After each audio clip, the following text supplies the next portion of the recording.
bajimpa yino bwe babanga tebaguddewo nze ngenda mu kooti ate ekyo because you cannot breach a contract like that. Okitegeera yino olusiiti ogirabye nedda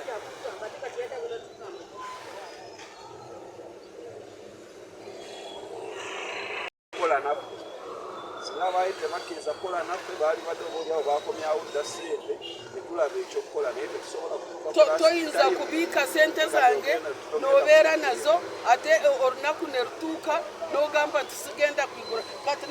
abaana balenzeewo ab'essomero nabo babagasimanyi ebintu byaffe byonna tubikola mu mateeka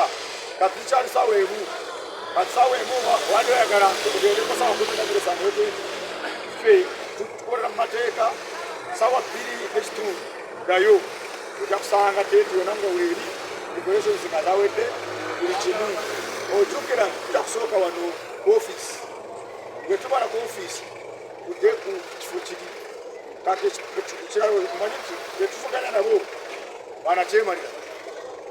wandi badde obisuzayo naye babiddwa ekiro katwatadde mu bifaananyi byaffe gyonna gyonna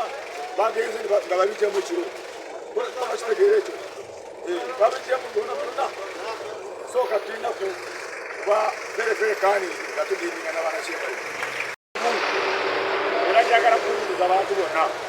oba wa movement oba wa FDC oba naye ng'oyagala nkyukakyuka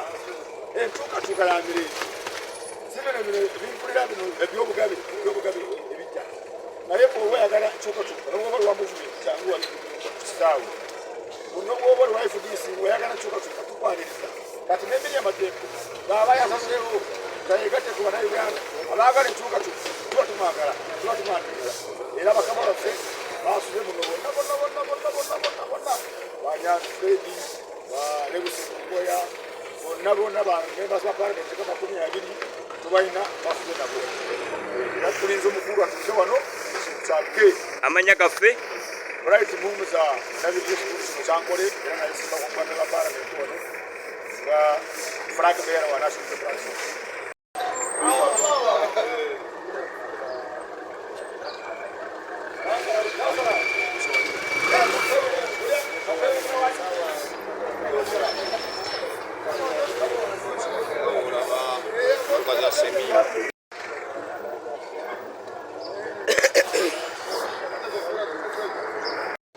kubanga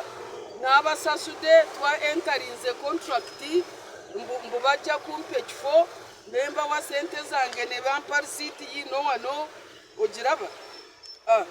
yino wano risiiti kati tebayinza kuyimuka mu kasheshe ne boogera ne bagamba mbu bo tebakora ki risiiti yino obaraba sooka okwate bali abayitawo wano